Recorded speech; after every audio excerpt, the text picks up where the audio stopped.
Selamat berjumpa kembali anak didik saya kelas 3. Ya. Semoga kita semua tetap sehat ya, dijauhkan dari segala penyakit ya, dan kita tetap dilindungi oleh Tuhan. Baik, ini adalah pembelajaran daring pertama kita di tahun ajaran 2020-2021 ya. Sekarang kamu sudah menginjak di jenjang kelas 3 ya. Di sini kamu akan belajar tentang mengenal program pengolah angka ya. Dulu kita sebelumnya di kelas 1 dan kelas 2 belajar tentang Paint, yaitu program pengolah gambar. Di sini kamu akan belajar tentang program pengolah angka ya. Program pengolah angka, ada banyak contoh program pengolah angka. Apa saja itu? Open Office Writer, lalu WordPad, dan ada juga Microsoft Word yang akan kita pelajari ini. Ya, Microsoft WordPad, sewaktu kamu kelas 2 kita sudah mempelajarinya. Ya, akan tetapi saya katakan tahun yang lalu itu adalah program pengolah kata yang sederhana. Ya. Lalu untuk Microsoft Word ini tetap program pengolah angka, akan tetapi fiturnya sudah lebih lengkap dibandingkan dengan WordPad ya. Seperti di dalam WordPad kemarin ada icon bold yang fungsinya untuk menebalkan huruf, ada fungsinya nama ikonnya itu adalah italic, fungsinya untuk memiringkan huruf.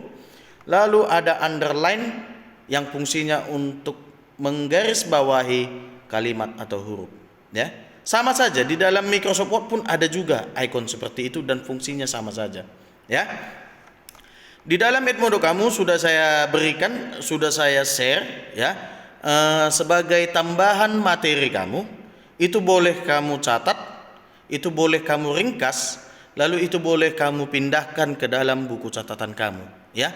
Gabungkan dengan teks atau kalimat atau materi yang ada di dalam buku tik kamu ya.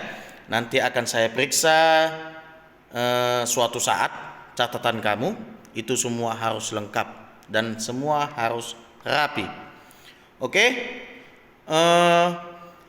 Fungsi dari pengolah kata kegunaannya adalah membuat dokumen teks, seperti contohnya membuat buku, membuat surat, membuat proposal, membuat novel, membuat brosur, dan lain sebagainya. Ya, itu dari kegunaan program pengolah kata ya.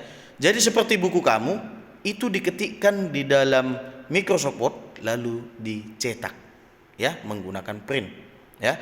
Itu dia. Lalu fasilitas apa saja yang ada di dalam Microsoft Word? Ada seperti membuat teks, penyuntingan teks atau pengaturan teks, pengaturan tipografi, pengaturan paragraf ya, pengaturan halaman, lalu tabel, dan lain sebagainya. Ada banyak fasilitas yang terdapat di dalam Microsoft Word ya. Lalu jenis-jenis program pengolah kata ya. Program pengolah kata merupakan perangkat lunak komputer yang digunakan untuk membuat atau mengolah dokumen yang berbentuk teks ya. Nanti setelah kamu kelas 6 baru kita belajar program pengolah angka, yaitu Microsoft Excel. Jadi kalau Microsoft Word itu program pengolah kata, kalau Excel adalah program pengolah angka ya. Lalu di situ kegunaan program pengolah kata ya.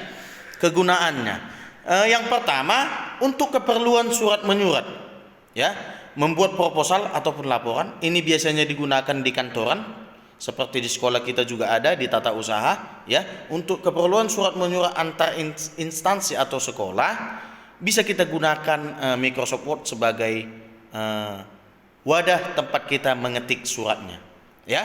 Lalu yang kedua untuk membuat karya tulis ataupun skripsi. Skripsi itu adalah tugas akhir dari seorang mahasiswa ya, ataupun ada nanti abang atau kakakmu dia mahasiswa tingkat akhir, dia sedang mengerjakan skripsi, dia akan mengerjakan skripsinya di dalam Microsoft Word ya, program pengolah kata. Lalu yang ketiga untuk membuat buku, novel, buletin, majalah, dan sebagainya. Lalu yang keempat di dalam Microsoft Word kita dapat membuat grafik ya, lalu membuat tabel, Ya.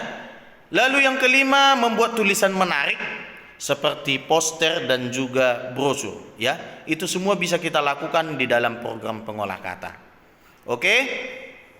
Itu sekian untuk pertemuan pertama kita, daring pertama kita di tahun ajaran 2020-2021.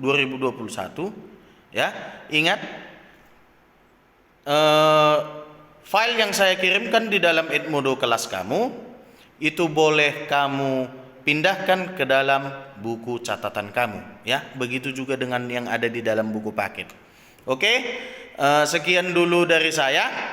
Apabila nanti ada kuis ataupun tugas, saya share kembali di dalam grup kamu, silahkan kerjakan, ya. Itu boleh kamu kerjakan sekarang juga ataupun boleh menyusul nanti, ya. Apabila smartphone kamu masih digunakan orang tua untuk bekerja, boleh dikerjakan nanti malam, ya, sesudah pulang kerja orang tua kita. Oke, salam sehat, sampai berjumpa nanti di pertemuan kedua.